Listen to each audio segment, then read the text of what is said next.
ప్రజా నాయకుడిగా ప్రజలకు మాట ఇస్తే దానిని నిలబెట్టుకోవాల్సిందేనని 2014లో ప్రతిపక్ష పార్టీ 600 హామీలు ఇచ్చి ప్రజల విశ్వాసాన్ని కోల్పోయింది. 2019లో జగనన్న నవరత్నాల పేరుతో ఇచ్చిన హామీలను అధికారంలోకి వచ్చిన మొదటి సంవత్సరం నుంచే అమలు చేశారు.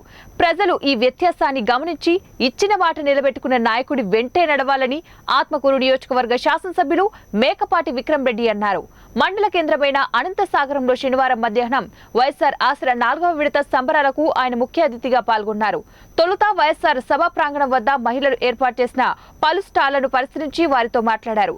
ముఖ్యమంత్రి అందజేస్తున్న ఆర్థిక ప్రోత్సాహంతో తాము దుకాణాలు ఏర్పాటు చేసుకుని కుటుంబాలను అభివృద్ధి చేసుకుంటున్నామని ఎమ్మెల్యేకు మహిళలు ఆనందంగా తెలిపారు. అనంతరం సభా వేదికపై ఏర్పాటు చేసిన ముఖ్యమంత్రి వైఎస్ జగన్మోహన్ రెడ్డి చిత్రపటానికి అధికారులు ప్రజాప్రతినిధులతో కలిసి పాలాభిషేకం నిర్వహించారు. అనంతరం పలువురు ప్రజాప్రతినిధులు మహిళలు ముఖ్యమంత్రి వైఎస్ జగన్మోహన్ రెడ్డి పాలనలో తాము అందుకున్న సంక్షేమ పథకాలను గురించి వివరించారు. అనంతరం ఎమ్మెల్యే మేకపాటి విక్రమ్ రెడ్డి మాట్లాడుతూ గతంలో ముఖ్యమంత్రిగా పనిచేసిన చంద్రబాబు నాయుడు ప్రజలకు ఇచ్చిన హామీలు నెరవేర్చకుండా ప్రజలను మోసం చేశారని, 2019లో ప్రజలు ఆయనను ఘోరంగా ఓడించారని, 2024లో ఆయన ప్రచారాలు నిర్వహిస్తూ రాష్ట్రంలో ప్రస్తుతం అమలవుతున్న సంక్షేమ పథకాల కంటే అధికంగా ఇస్తారని చెబుతున్నారని, ఇది ప్రజలు ఎంత మాత్రం నమ్మడం లేదన్నారు. కుప్పం పర్యటనలో అంతర్జాతీయ స్థాయి అభివృద్ధి చేస్తానని చెబుతున్న బాబు ముందుగా అక్కడ సొంత ఇల్లు నిర్మించుకుంటే బాగుంటుందని, జగనన్న అమలు చేస్తున్న సంక్షేమ పథకాన్ని లోకేష్ పాదయాత్ర ద్వారా తెలుసుకున్న ఆయన గత మే నెలలో ఒక మేనిఫెస్టో ప్రకటించారని, అందులో సంక్షేమ పథకాలని ఇప్పటికీ అమలవుతున్న విషయం ప్రజలంతా గమనించాలని, ఇలా కాపీ మేనిఫెస్టో కాకుండా ప్రజలకు మీరు ఏం చేస్తారో అది చెబితే బాగుంటుందని అన్నారు. దాదాపు ఫైనల్ డిస్బర్స్మెంట్ అనమాట. ఈ మండలంలో 950 సెల్ఫ్ హెల్ప్ గ్రూప్స్కి దాదాపు 20 కోట్లు డిస్ట్రిబ్యూట్ చేయడం జరిగింది. ఇదే కాకుండా మనం మొత్తం ఆత్మకూరు కాన్స్టిట్యున్సీ చూసుకుంటే 115 కోట్లు డిస్ట్రిబ్యూషన్ జరిగింది. అంటే అప్పుడు మన సీఎం గారు ఏం హామీ ఇచ్చారు, ముందు మన చంద్రబాబు గారు హామీ ఇచ్చి అమలు చేయలేకుండా పోయినప్పుడు వాళ్ళ కష్టాలన్నీ చూసి వాళ్ళు డిఫాల్ట్ రేట్ కూడా పోయిన ప్రభుత్వంలో ఎక్కువగా పెరిగి వాళ్ళ గ్రూప్స్ ఏంటంటే కొలాప్స్ అయిపోతుంది.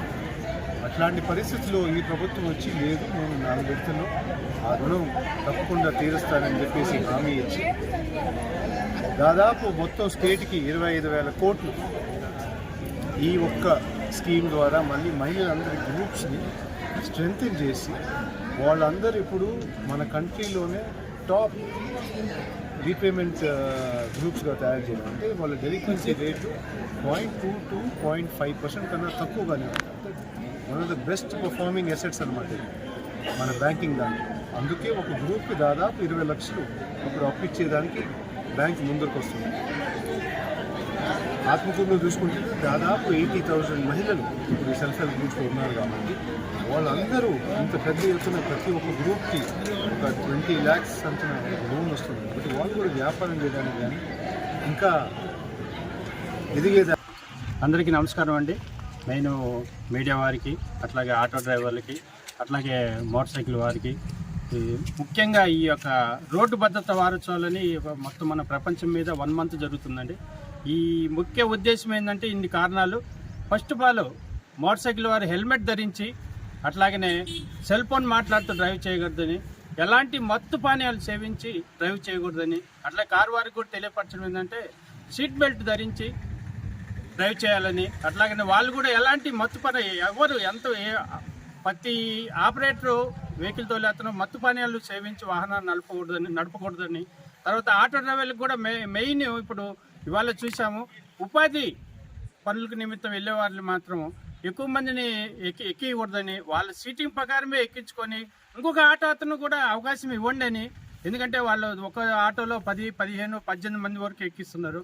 అట్లా ఎక్కకుండా వాళ్ళ సీటింగ్ పరిమితి వరకే ఎక్కించుకుంటే నీ వెనక ఆటో అతను కూడా బాడుగా వస్తుందని మా యొక్క ఉద్దేశం.